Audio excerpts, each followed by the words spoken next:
Hello students, class 11 से अपना नया लेक्चर स्टार्ट करते हैं। चैप्टर चल रहा है हमारा ट्रिग्नोमेट्री और हम एनसीईआरटी की सारी एक्सरसाइज सॉल्व करके दे रहे हैं। फर्स्ट एक्सरसाइज सॉल्व हो चुकी है, चलिए सेकंड एक्सरसाइज स्टार्ट करते हैं। पहला क्वेश्चन लिख दिया है कि find the value of other trigonometric ratios when cos x is equal to -half and x lie in the third quadrant। इसका मतलब क्या है और कैसे क्वेश्चन सॉल्व होगा वो समझिए। यहाँ पर सबसे इंपॉर्टेंट चीज क्या है कि ये एंगल कहाँ लाई कर रहा है। इस एंगल को लाई करने का या कौन से क्वाड्रेंट में है इससे क्या फर्क पड़ता है, पहले वो समझ। सबसे पहले हमने बनाए 4 क्वाड्रेंट, जैसे आप अपने ग्राफ पे बनाते हो, x, x डैश, ये y और ये y डैश। इसे बोलते हैं फर्स्ट क्वाड्रेंट, इसे बोलते हैं सेकंड क्वाड्रेंट, फिर ऐसे ये हो गया आपका थर्ड क्वाड्रेंट और ये हो गया आपका फोर्थ क्वाड्रेंट। देखो यहाँ लिखा हुआ है x line the third quadrant. ये क्या मतलब है? हर पर्टिकुलर क्वाड्रेंट किसी रेशियो को पॉजिटिव कहता है और किसी रेशियो को नेगेटिव। तो हमें कैसे पता चलता है कि कौन सा क्वाड्रेंट कौन से रेशियो के लिए पॉजिटिव और कौन से के लिए नेगेटिव? तो बहुत आसान एक रूल है। रूल को ऐसे याद करो, आफ्टर स्कूल टू कॉलेज। बस ये रूल याद रहेगा तो आपको कभी याद रखने का जरूरत नहीं पड़ेगा कि कौन सा रेशियो किस क्वाड्रेंट में पॉजिटिव नेगेटिव होता है। देखो, आफ्टर का ए ले लो और यहां लिख दो ऑल पॉजिटिव। ऑल पॉजिटिव का मतलब कि जब भी आप किसी भी रेशियो को फर्स्ट क्वाड्रेंट में लेके आएंगे, वो मैं बताऊंगा कैसे आता है। अभी सिर्फ आप इतना याद रखो कि फर्स्ट क्वाड्रेंट में अगर कोई रेशियो आएगा, लाई करेगा, तो हमेशा पॉजिटिव होगा। कैसे, वो क्वेश्चन करते समय बताऊंगा। लेकिन अब जरा स्कूल का एस ले लो और एस को क्या लिख दो, साइन थीटा, और इसका रिवर्स क्या, कोसेक थीटा। तो सेकंड क्वाड्रेंट साइन थीटा और कोसेक थीटा के लिए पॉजिटिव है और सबके लिए नेगेटिव है। ऐसे थर्ड क्वाड्रेंट की बात करें तो 2 का टी ले लो, ये हो गया टेन थीटा और इसका रिवर्स कॉट थीटा। तो थर्ड क्वाड्रेंट टेन और कॉट के लिए पॉजिटिव है और सबके लिए नेगेटिव है। फोर्थ की बात करें तो कॉलेज का सी ले लो, कॉस थीटा और इसका रिवर्स सेक थीटा। तो फोर्थ क्वाड्रेंट कॉस थीटा और सेक थीटा के लिए पॉजिटिव है और सबके लिए नेगेटिव है। अब इस बात को यूज कैसे करना है वो समझ लो। बस आपको ये क्वाड्रेंट वाला कहानी याद रखना है।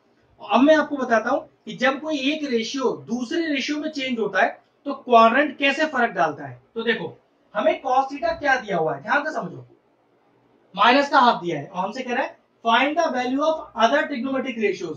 टोटल 6 रेशियोज होते हैं, एक क्वेश्चन में गिवन है 5 रेशियोज बताने और थर्ड क्वाड्रेंट के हिसाब से बताने। तो बताऊंगा किस तरह से। तो चलो पहले सारे रेशियोज निकाल लेते हैं। तो cos किसका उल्टा है, sec थीटा का। तो sec की वैल्यू तो सीधी आ गई, कितनी, -2। ठीक है, अब एक फॉर्मूला है हमारे पास, sin square theta plus cos square theta is equal to 1। 10th class में एंटिटी सीखा था ट्रिग्नोमेट्री में। cos का वैल्यू -half रख के sin निकाल लो। तो देखो sin स्क्वायर थीटा प्लस हो गया -half का whole square is equal to 1। तो sin स्क्वायर थीटा स्क्वायर की वजह से माइनस चला गया, प्लस का 1/4 इज इक्वल टू 1। 1/4 को उधर लेके जाइए तो sin square theta is equal to 1 - 1/4। तो 4 आ गया एलसीएम, तो 4 - 1 ये हो गया sin square theta is equal to 3/4। तो sin स्क्वायर थीटा कितना आया, 3/4। तो sin थीटा कितना आ जाएगा, ये आ जाएगा √3/4, जो कितना आएगा, √3/2। अब देखो sin आ गया तो इसका रिवर्स क्या होता है, कोसेक थीटा। कोसेक रिवर्स कर दो इसे, देखो कोसेक की वैल्यू भी आ गई, साइन की वैल्यू भी आ गई। सेक हमने निकाल लिया, कॉस हमें दिया हुआ था। अब क्या निकालने के लिए, क्या, टेन और कॉट। तो देखो सेक की वैल्यू है 10 निकल सकता है। आइडेंटिटी हमें फिर से याद होनी चाहिए, sec square theta minus tan square theta is equal to 1। ये भी 10th क्लास की ट्रिग्नोमेट्रिक आइडेंटिटी है। डाली सेक की वैल्यू -2 और फिर आइडेंटिटी में पुट करके यहाँ से हम 10 निकाल लेंगे। अब ये वैल्यू कितना आ गया, देखो माइनस पे स्क्वायर लग रहा है, माइनस तो गायब, 2 का स्क्वायर 4, इस माइनस को उधर ले आइए और -10 स्क्वायर को उधर ले जाइए, तो ये आ गया 3 is equal to tan square theta. Square हटाइए, रूट लग जाएगा यहाँ पर, तो टेन थीटा की वैल्यू आ गई। अब टेन किसका रिवर्स होता है, कॉट का। कॉट भी आ जाएगा आपके पास, वो कितना, 1/√3। अब देखो सारी वैल्यूज आ गई हैं, उनको जरा प्रॉपर्ली एक बार लिख लेता हूं मैं। तो देखो सारे ट्रिग्नोमेट्रिक रेशियोज की वैल्यू मैंने लाइन वाइज लिख दी है। अब आपको बस करना क्या है, इस क्वाड्रेंट वाली चीज को चेक करना है, जो क्वेश्चन में हमेशा गिवन होगा और चेक करके ही लिखा जाएगा। अब कह रहा है सारी वैल्यूज तो निकालनी थी, भाई वो तो मैंने निकाल ली। क्या मेरा आंसर आ गया, नहीं, अभी एक पार्ट रह गया है। चेक करना है कि ये सारे रेशियो कहां लाई करते हैं। ये सारे रेशियो लाई करते हैं थर्ड क्वाड्रेंट में। इस क्वाड्रेंट में सारे रेशियो लाई करते हैं, और इस क्वाड्रेंट में से कौन पॉजिटिव हो सकता है, tan और cot, और सब पे लगा दो नेगेटिव साइन। तो tan और cot ये तो आपको पॉजिटिव दिखने चाहिए, और सारे रेशियो कर दो नेगेटिव। नेगेटिव पहले से ही है, नेगेटिव पहले से ही है, लगाने का जरूरत नहीं। साइन नेगेटिव करो तो सेक नेगेटिव करो। तो ये था तरीका। आपको इसलिए कौन सा क्वाड्रेंट किस रेशियो के लिए नेगेटिव पॉजिटिव है जानना जरूरी था, क्योंकि मान लो अगर यहाँ लिखा होता सेकंड क्वाड्रेंट, तो सेकंड क्वाड्रेंट किसके लिए पॉजिटिव है, साइन और कोसेक के लिए। तो मैं यहाँ साइन और कोसेक को पॉजिटिव रखकर सारे रेशियोज को नेगेटिव कर देता। बस ये ध्यान रखना होता है। मैं एक क्वेश्चन और करके दिखाता हूँ, देखो जरा। अब नेक्स्ट क्वेश्चन क्या है कि फाइंड द वैल्यू निकालनी है सारे अलग अलग ट्रिग्नोमेट्रिक रेशियोज की। sec x दिया हुआ है, और इस बार थीटा का लाई कर रहा है, थीटा लाई कर रहा है, और इस बार x का लाई कर रहा है, x लाई कर रहा है फोर्थ क्वाड्रेंट में। तो पहले फोर्थ क्वाड्रेंट नहीं देखते, पहले sec को यूज करते हुए बचे हुए पांचों ट्रिग्नोमेट्रिक रेशियोज निकाल लेते हैं। तो देखो अगर sec मेरे पास है तो sec का रिवर्स कितना होता है, cos, तो रिवर्स का दो, ये लीजिए वैल्यू आ गई इसकी मेरे पास पहली। ठीक है, अब क्या sec से जुड़ी कोई एंटिटी है, भी यहाँ है बिल्कुल। वो क्या, sec square x minus tan square x is equal to 1। तो चलिए sec की वैल्यू डालिए यहाँ पर, 13/5 का होल स्क्वायर माइनस का tan square x is equal to 1। ये हो गया 169/25। ये 1 इधर आ जाएगा, tan स्क्वायर उधर चला जाएगा, कुछ इस तरह से। ठीक है, एलसीएम लीजिए फटाफट से, 25 आ गया एलसीएम, तो 169 minus 25 is equal to tan square x, ये ऊपर आ गया 144/25, अंडर रूट लगा के कितना आया tan x। तो देखो tan x का वैल्यू कितना आ गया यहाँ से, तो 144 का स्क्वायर रूट 12 होता है, और 25 का होता है 5, tan आ गया 12/5। अब tan आ गया तो पक्की बात इसका रिवर्स cot भी आ गया। cot कितना होगा, रिवर्स कर दो इसे सिर्फ 5/12। तो देखो चार रेशियोज आ गए। तो चलिए cos x है हमारे पास 5/13, तो साइन निकाल सकते हैं। वो कैसे, sine square x plus cos square x is equal to 1। चलो cos की वैल्यू डालेंगे इसमें, तो साइन स्क्वायर x प्लस 5/13 का whole square is equal to 1। तो sine square x plus 25/169 is equal to 1, उधर लेके जाइए इसे। तो sine square x is equal to 1 minus 25/169, LCM लीजिए 169 आएगा, 169 माइनस 25 ये आ गया 144/169। तो साइन स्क्वायर की वैल्यू आई, तो साइन x कितना हो जाएगा, रूट लग जाएगा उसके ऊपर, तो 144/169 वैल्यू आ गई 12/13। तो साइन x आ गया तो उसका रिवर्स क्या होता है, कोसेक x, वो कितना आएगा 13/12। तो ये देखिए हमारे पास छह के छह रेशियो आ गया। पहले एक लाइन में लिख लेता हूँ, सारे रेशियोज को एक लाइन में लिख लिया है। अब देखो x कौन से क्वाड्रेंट में लाई कर रहा है, x लाई कर रहा है फोर्थ क्वाड्रेंट में। अब फोर्थ क्वाड्रेंट में कौन पॉजिटिव होता है, cos और sec पॉजिटिव होता है। तो यहाँ पर cos और sec को पॉजिटिव करके सबके आगे नेगेटिव साइन लगा दो। तो देखो cos यहाँ पर पॉजिटिव, बिल्कुल पॉजिटिव है, sec यहाँ पर पॉजिटिव, बिल्कुल पॉजिटिव है, और जितने भी आपको रेशियोज दिख रहे हैं ट्रिग्नोमेट्रिक, वहां पे एक नेगेटिव साइन लगा दीजिए, आपका आंसर आ गया। तो ये तरीका है जिसमें आपको कोई एक रेशियो गिवन होगा, और वो रेशियो का एंगल कौन से क्वाड्रेंट में लाई कर रहा होगा, उस हिसाब को चेक करते हुए आपको सारे बचे हुए रेशियोज निकालने हैं। चलिए क्वेश्चन नंबर 6 लेते हैं एक्सरसाइज का। वैल्यू निकालना है साइन 765 डिग्री का। बहुत आसान तरीका है। देखो सबसे पहले क्या करो, इस 765 डिग्री को आप 90 के मल्टीपल्स में तोड़ लो, सबसे आसान तरीका है। 90 के मल्टीपल्स में तोड़ने के लिए इस 765 को मैं 90 से डिवाइड कर लेता हूँ। तो ये आएगा 9 8 72, मतलब 720 आ जाएगा पूरा, और ये आपके पास बचेगा कितना, ये आपके पास बचेगा 45। तो देखो कैसे लिखूं इसको, मैं ये लिखूंगा मैं साइन ऑफ 765 को लिख सकता हूँ 90 into 8, ध्यान से देखिएगा, प्लस 45। कोई दिक्कत तो नहीं है इसमें भाई, अगर आप वापस इंटू करके देखो तो 765 बनेगा। अब लॉजिक समझो, 90 into 8, ये 0 डिग्री, 90 डिग्री जिसको आप क्या बोलते हो रेडियन में π/2, ये 180 डिग्री रेडियन में कहलाता है पाई, ये 270 डिग्री रेडियन में कहलाता है 3π/2, और ये होता है 360 डिग्री जिसको रेडियन में बोलते हैं आप 2π। तो आप हमेशा याद रखो जीरो पर खड़े हो, जीरो पे खड़े होके आपको 90 के 8 चक्कर लगाने हैं। तो देखो 1 2 3 4 5 6 7 8, मतलब वापस आप यहीं लौट के आ गए। फिर समझ लो एक बार को, जीरो पे खड़े होते हो क्योंकि 90 into 8 लिखा है, तो 90 के 8 चक्कर लगाने हैं, और हर क्वाड्रेंट 90 90 का है, तो यहां से शुरू होके 8 चक्कर लगाते हैं। फिर से लगाते हैं 1 2 3 4 5 6 7 8, आप यहां पर आ गए। हमेशा ध्यान रखें, अगर आप जीरो पर आए या 180 पर आए, मतलब अगर आप इस लाइन पर लाई करेंगे तो ये रेशियो कभी भी चेंज नहीं होगा, और आपका आंसर साइन 45 डिग्री ही आ जाएगा।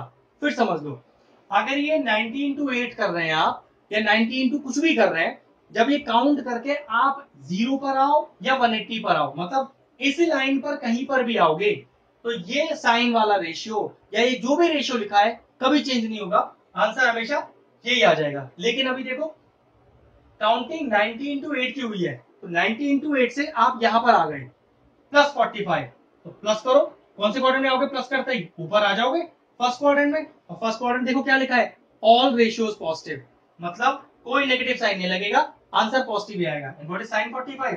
साइन 45 होता है 1/√2, तो मतलब साइन 765 की वैल्यू भी 1/√2 ही आएगी। चलिए सेवेंथ क्वेश्चन करते हैं। कोसेक माइनस ऑफ 1410, मतलब एंगल के अंदर माइनस है, तो ध्यान रखिए साइन में, कोसेक में, कॉट में, टैन में, कहीं पर भी अगर एंगल में माइनस है तो वो माइनस हमेशा आ जाएगा बाहर। लेकिन अगर यही माइनस कॉस थीटा या सेक थीटा में होता तो ये माइनस एब्जॉर्ब हो जाता, क्योंकि कोसेक में तो इसको अगले स्टेप पे क्या लिखेंगे, माइनस ऑफ कोसेक 1410। अब तरीका भाई, इस 1410 को 90 के मल्टीपल्स में तोड़ना है। वो कैसे तोड़ो, 1410 को 90 से डिवाइड कर देता हूं, तो 90 बन जाए 90, कितना आ गया देखो मेरे पास फटाफट से, ये आ गया 50, 9 5 जा 45, 450, और ये आपके पास आ गया फिर 60। देखो कैसे लिखूंगा, ये माइनस बाहर रखना, माइनस से कोई मतलब नहीं, तो कोसेक 90 इंटू 15 प्लस कितना 60, ठीक है, मतलब आपको 90 के 15 चक्कर लगाने हैं। आप कहां पर खड़े होते हो, आप हमेशा 0 पे खड़े होते हो, तो चलो 15 चक्कर लगाते हैं।